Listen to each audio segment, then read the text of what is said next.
राष्ट्रवादी काँग्रेसचे आमदार अमोल मेटकर आहेत. आपण त्यांच्याशी या ठिकाणी बातचीत करणार आहोत.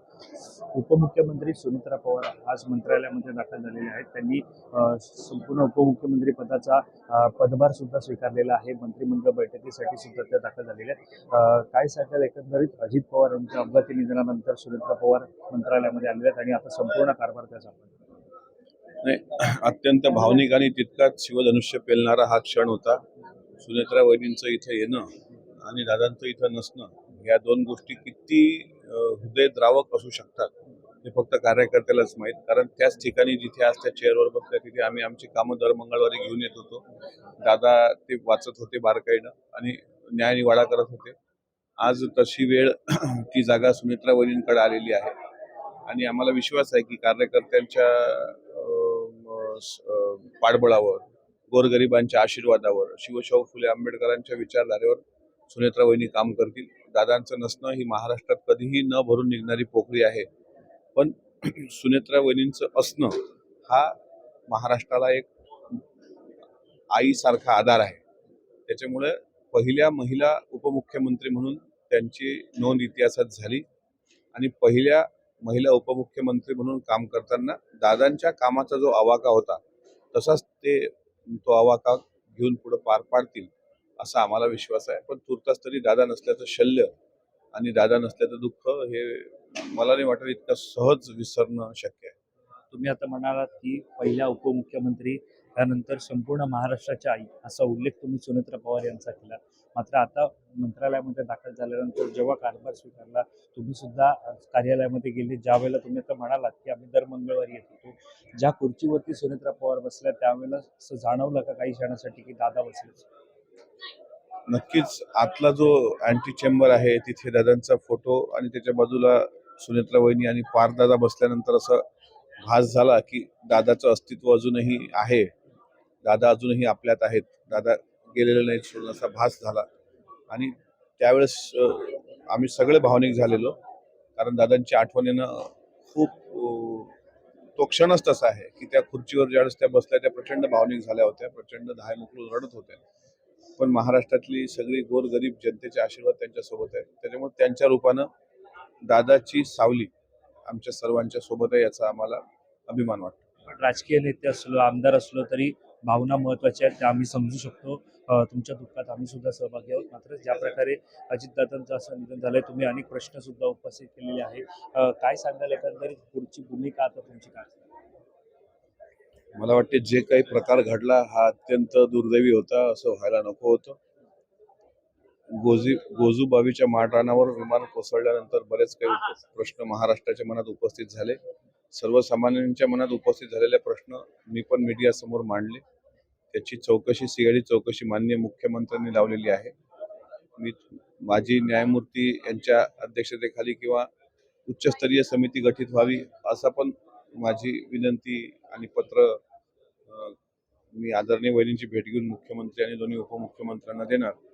पण तुर्तास तरी महाराष्ट्राच्या मनात शंकेचं जे काहूर आहे ते थांबलं पाहिजे.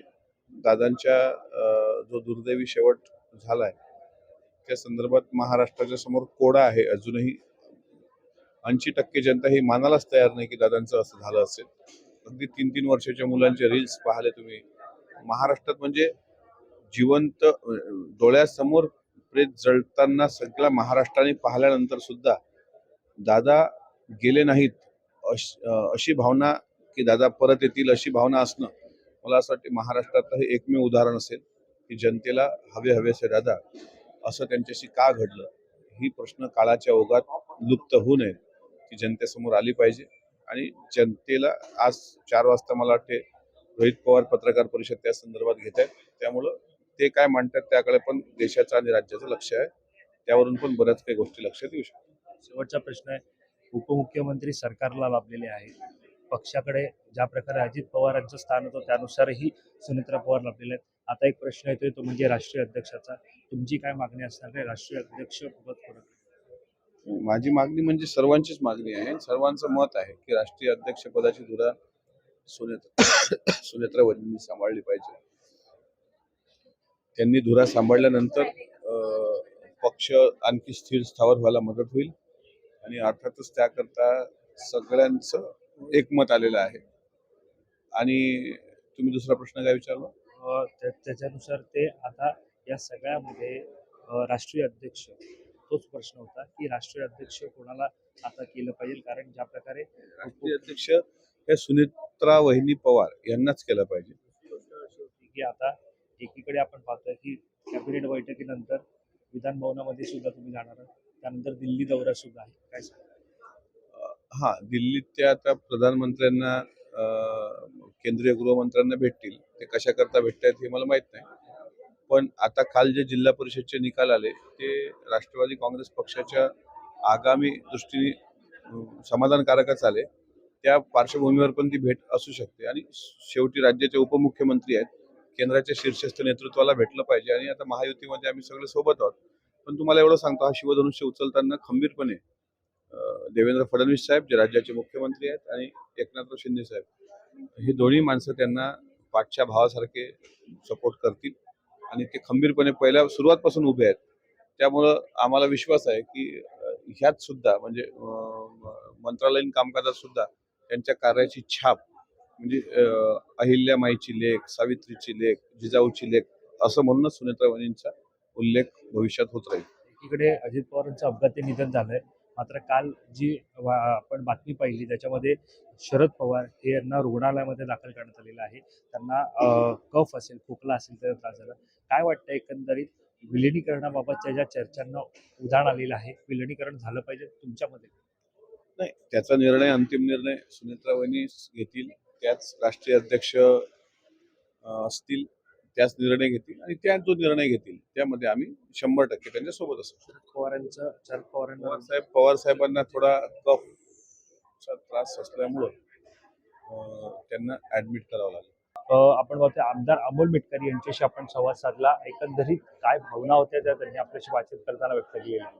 त्यानंतर आता मंत्रिमंडळ बैठक सुद्धा पार पडणार. या बैठकीमध्ये नेमके काय निर्णय होतात यावरती आपलं लक्ष असणार. त्यावर पर्यंत अवधेश कोरीसह वैभव पाटील मुंबई.